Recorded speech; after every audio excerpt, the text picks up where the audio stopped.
Bapak Ibu saudara-saudari terkasih, salam dalam kerahiman Tuhan. Yakinlah bahwa Yesus sangat mencintai saya, Anda dan kita semua. Dalam video kali ini saya mau membagikan kepada kita suatu berita yang cukup menarik dan membanggakan bagi kita orang Indonesia dari Vatikan beberapa waktu yang lalu. Itu terjadi tepatnya pada tanggal 2 Februari yang lalu, yang dalam kalender liturgi gereja kita ialah menjadi pesta Yesus dipersembahkan di Bait Allah.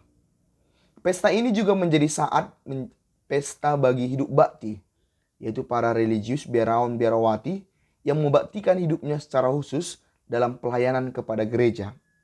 Karena sebagaimana Yesus dipersembahkan di Bait Allah, demikianlah kiranya juga para hidup bakti, yaitu para pastor, suster, frater, dan kaum religius lainnya mempersembahkan hidupnya bagi Allah. Bahkan dalam bulan ini, Paus mengajak kita untuk mendoakan satu intensi khusus, yaitu bagi para suster yang melayani gereja kita. Bulan Februari ini menjadi saat mendoakan hidup bakti ini. Nah, yang menarik dalam kejadian pada 2 Februari yang lalu ialah saat Paus dalam misa pesta Yesus dipersembahkan di Bait Allah, Paus menyebut kata Indonesia dalam khotbahnya. Tentu saja hal ini membuat banyak orang terkejut bahwa Paus melirik Indonesia dan bahkan menyebutnya dalam khotbahnya. Apa yang terjadi? Apa yang spesial dengan Indonesia? Dan apa yang sedang dikatakan Paus tentang Indonesia? Paus menyebut kata Indonesia dalam konteks khotbahnya pada hari hidup bakti. Saat itu Paus menyebutkan kira-kira demikian, yaitu bahwa saat ini memang telah terjadi berbagai krisis panggilan hidup bakti di beberapa tempat, khususnya di wilayah Eropa yang memang dulunya sangat ramai calon-calon suburnya panggilan hidup bakti. Harus diakui bahwa terjadi krisis panggilan itu, dan Paus ingin memberi solusi terkait dengan itu, yakni pergilah ke pulau-pulau di Indonesia, kata Paus.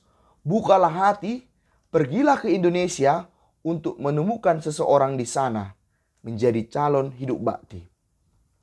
Paus mengatakan hal ini dengan kenyataan bahwa memang di tengah saat ini di mana sebagian besar wilayah Eropa sedang mengalami krisis panggilan, namun di Indonesia sekarang justru sedang terjadi kesuburan panggilan hidup bakti. Mungkin sebagian besar dari kita sudah pernah mendengar kenyataan ini, bahwa Eropa yang sangat kental dulunya dengan budaya kekatolikan dan di sana begitu subur panggilan hidup bakti puluhan tahun yang lalu, namun kini semuanya kiranya berubah. Dulu di sana ada begitu banyak biarawan-biarawati, dan dari sanalah para biarawan-biarawati diutus menjadi misionaris ke seluruh dunia untuk mengembangkan kerajaan Allah, termasuk ke negara kita ini, Indonesia. Misalnya di Indonesia kita masih ingat ada banyak pastor, suster, frater, bruder yang datang dari Eropa, khususnya dari Belanda, Jerman, Italia, Swiss, Polandia atau negara lain. Namun kini semuanya berubah. Dulu ada banyak biara-biara di wilayah Eropa itu. Ada banyak biara-biara Katolik tentu karena ada banyak penghuninya, yaitu banyaknya biarawati yang menempati. Biara-biara itu kini kosong. Terjadi bahwa jumlah calon biarawati sangat drastis menurun, bahkan boleh dikatakan sangat minim. Sebagian besar orang muda di Eropa memang tidak tertarik lagi menjalani hidup membiara. Maka biara-biara itu menjadi kosong. Penghuni yang lama pun kian menua dan satu persatu meninggal dunia. Dan maka bisalah dihitung anggota hidup bakti dalam dunia Eropa, sebagian besar Eropa, bisa dihitung hitungan jari. Karena memang selain itu juga, biara-biara itu kini diambil alih oleh pemerintah ataupun dijual dialihfungsikan menjadi gedung lain. Karena memang di Eropa tidak boleh ada gedung yang tidak terpakai, sehingga banyak biara-biara itu diserahkan ke pemerintah atau dijual dialihfungsikan.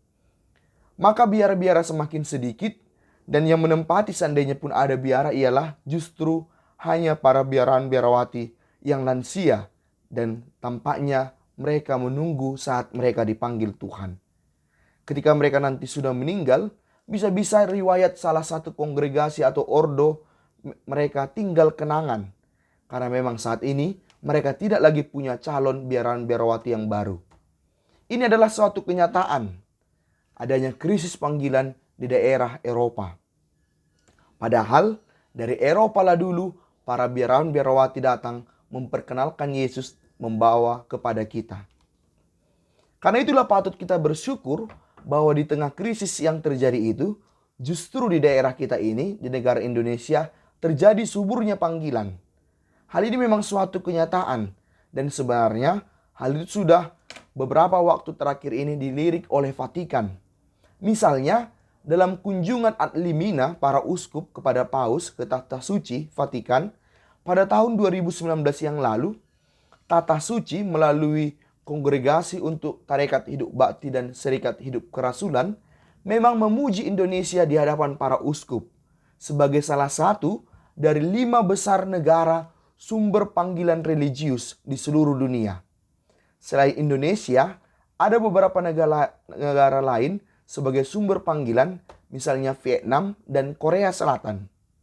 Kita patut bersyukur bahwa kedatangan para pastor, suster, frater dari Eropa dulu ke negara kita ini memang kian berbuah. Salah satu buahnya adalah panggilan yang subur itu. Ada beberapa wilayah yang bisa kita lihat sebagai tempat yang cukup subur. Yang paling banyak kiranya adalah daerah Indonesia Timur, yaitu wilayah Flores. Sejauh yang kita dengar, memang begitu banyak calon religius dari daerah Flores.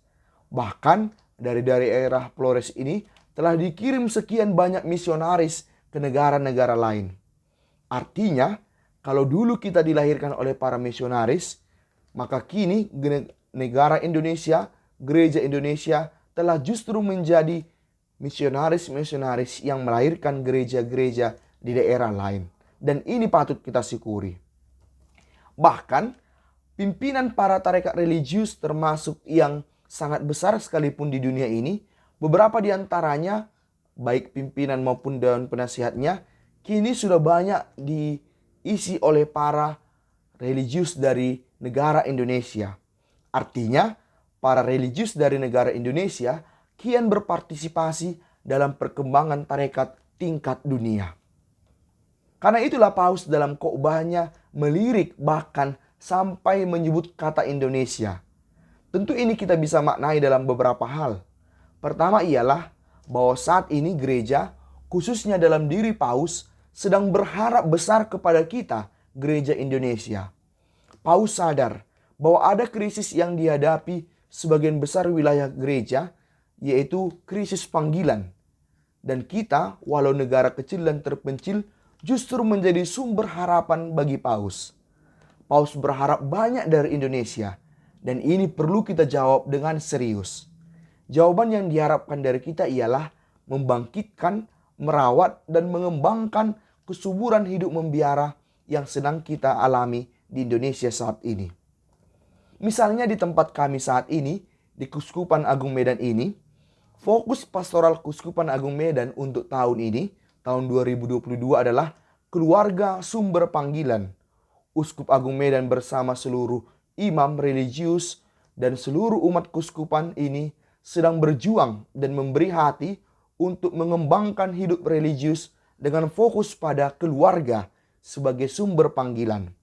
Dan memang di Keuskupan Agung Medan ini, kira-kira mirip seperti di daerah Flores, panggilan hidup religius memang sedang subur.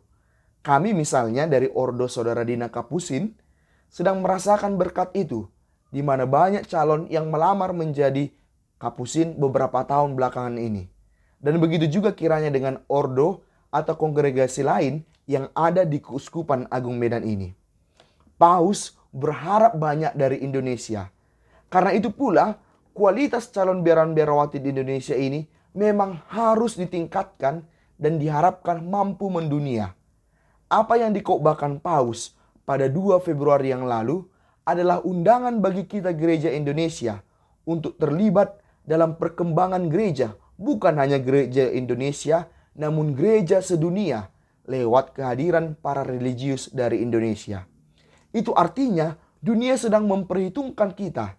Dunia menghormati kita. Dunia mengakui keberadaan kita, negara Indonesia, religius Indonesia.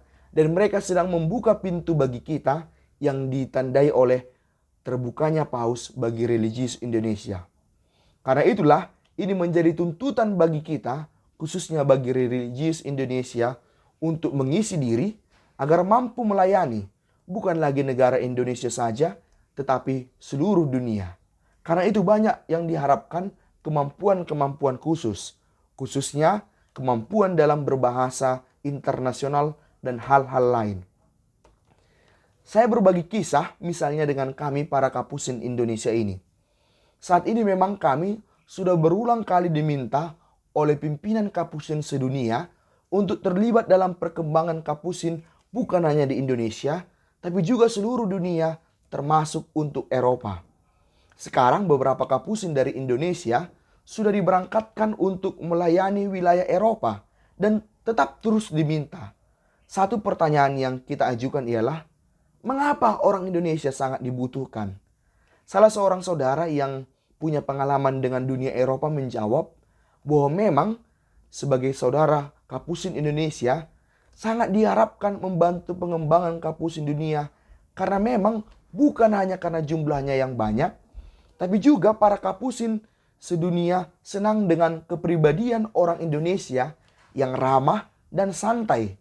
Begitulah salah satu pernyataan seorang saudara. Ternyata keramahan kita sedang dinanti oleh dunia.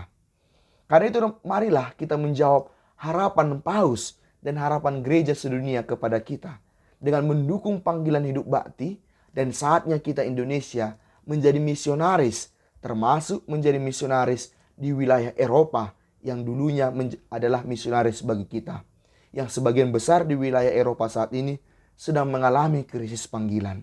Sehingga dengan demikian kita semakin menunjukkan kerahiman ilahi di seluruh dunia. Yesus, Engkau andalanku, pace, Eben.